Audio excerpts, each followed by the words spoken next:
Ada apa sih di balik demam beli emas di Indonesia? Apakah beneran investasi atau cuma ikut-ikutan aja atau FOMO aja ya? Kami akan ulas bersama dengan Aidea, Managing Editor CNBC Indonesia, dan juga Wiji Nurhayat, Editor CNBC Indonesia. Halo, Mas. Halo, Maria. Mas Wiji. Ya. Sudah ikut kemarin beli emas? Udah ngantri belum dapat nih. Oh, di 1,9, 1,2 juta tetap hajar gitu Mas ya?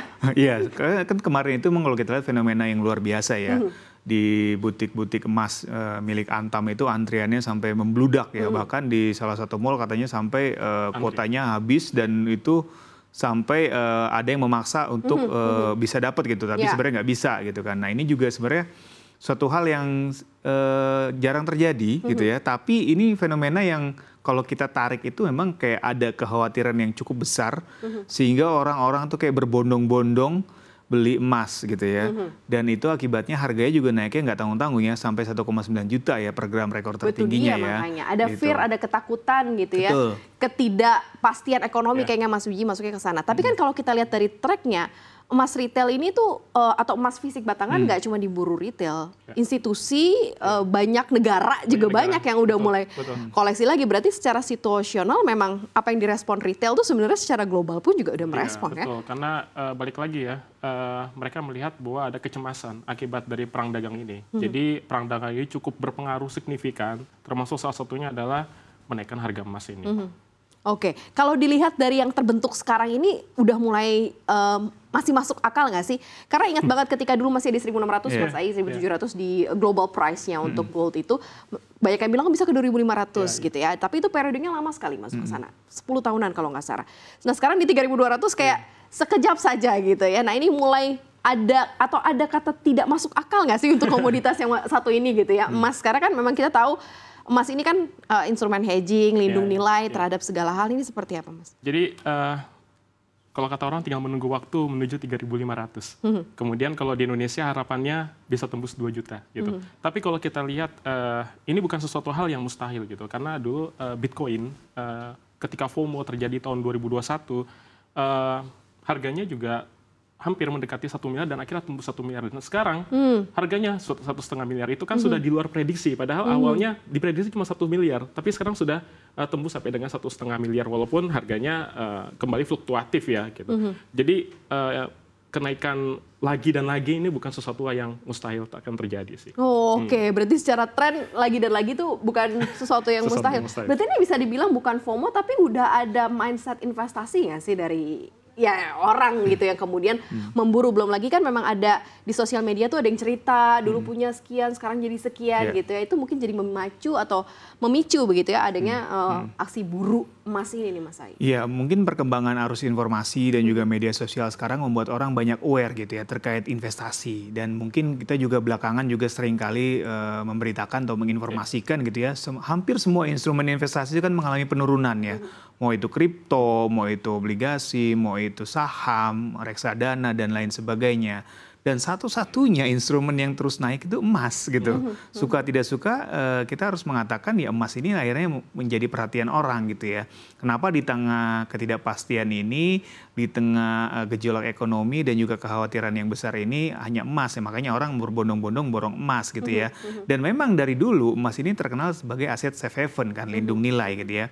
Di kala situasi tambah kacau, situasi tambah tidak menentu ya emas inilah yang akhirnya mungkin jadi pilihan orang gitu ya untuk menyimpan dana atau uang ataupun investasi gitu. Oke, ini kalau dari Mas Wiji sendiri melihatnya apa? Ada mindset investasi atau karena FOMO atau tadi ya fear, ketakutan begitu ya, dan masyarakat secara luas ini udah tahu gitu nih kondisinya nggak baik-baik aja. Jadi nih kalau yang terjadi. dilihat dari ritmenya, dari polanya sekarang ketiganya tuh sudah ada di emas sekarang. Kalau FOMO masuk gitu karena kalau dilihat tren harga emas sekarang naiknya cukup cepat dan kenaikannya juga cukup signifikan. Balik lagi tadi saya sudah bilang bahwa ingat kejadian di tahun 2021 ketika harga Bitcoin secara konsisten naik tinggi. Ketika itu orang berbondong-bondong juga ikut untuk investasi di aset kripto. Di 2021 merupakan puncak kalau menurut saya awal ketika orang masuk ke investasi atau trading di aset kripto gitu. Kemudian kalau untuk investasi mereka sudah melek nih sekarang. Jadi mereka melihat tadi kalau kata Mas Ai bilang bahwa mereka lebih cepat mengakses apa sih yang terjadi di dunia ini, kemudian ada perang dagang segala macam, kekhawatiran mereka seperti apa, masyarakat gitu, keresahan mereka. Nah, akhirnya mereka melihat bahwa ada investasi emas nih yang kira-kira bagus dan juga yang kira-kira aman dan gampang untuk dicairkan. Kemudian yang kedua, yang lebih mudah lagi dari emas adalah selain mudah dicairkan, sekarang tracknya harganya lagi naik terus. Jadi syarat-syarat atau tadi yang Kak Maria bilang itu sudah ada semua di emas sekarang. Ini karena orang kalau dulu kan kalau misal mau masuk saham kalau ketika harga koreksi masuk gitu ya. Tapi ini kan harga membumbung tinggi koleksi gitu ya. Bisa dibayangkan karena memang ada optimisme mungkin kenaikan harganya cukup signifikan. Emas kan tersedia dalam berbagai bentuk nih Mas Ai. Ya, ada emas batangan, ada saham emas, ada emas perhiasan, ada digital. Bahkan banyak yang bilang ya kalau misalnya emang nggak nyampe budgetnya ya udah deh masuk aja ke digital gitu ya. Nah ini Mas Ai ngelihatnya seperti apa sih trennya terbagi atau memang kemudian memang benar-benar ya fokusnya ke yang fisik gitu sekarang ini? Ya sebenarnya emas yang digital atau emas batangan itu kan sama, emas yang fisik batangan sebenarnya kan. Jadi walaupun kita beli emas digital itu kan bisa dikonversi ke emas batangan juga. Cuman bedanya adalah ketika orang beli langsung ke gerai gitu ya dalam bentuk emas batangan, ya berarti uangnya sudah cukup atau uang dana orang itu memang cukup gitu ya. Tapi buat orang-orang yang memang punya dana terbatas tapi pengen ikutan atau mungkin FOMO investasi emas kan sekarang udah banyak fitur-fiturnya ya, layan-layanannya. Ada cicil emas gitu ya, ada nabung emas dan lain sebagainya kan dari Pegadaian atau dari Antam atau dari BSI gitu. Itu udah banyak sekali yang ditawarkan gitu. Jadi hampir semua kalangan bisa sekarang masuk ke emas gitu, bahkan bisa cicil. Dan bahkan sekarang itu ada salah satu fitur baru lagi yaitu deposito emas gitu ya. Ketika sudah mencapai nominal yang cukup gitu ya, emas itu jangan hanya disimpan tapi didepositokan supaya bunganya dapat emas lagi gitu kan.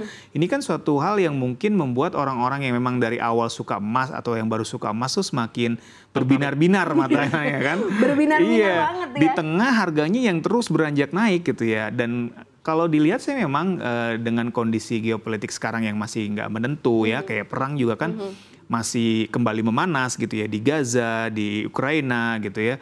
Lalu juga perang tarif ya walaupun sekarang lagi cooling down gitu ya, Donald Trump-nya kita nggak pernah tahu besok malam atau mungkin lusa atau kapan dia ada isu baru apa? Kumat lagi gitu ya atau berulah lagi ya mungkin emas bisa tambah naik lagi. Jadi di tengah situasi yang masih penuh ketidakpastian biasanya emas sih pasti akan harganya terus naik sih.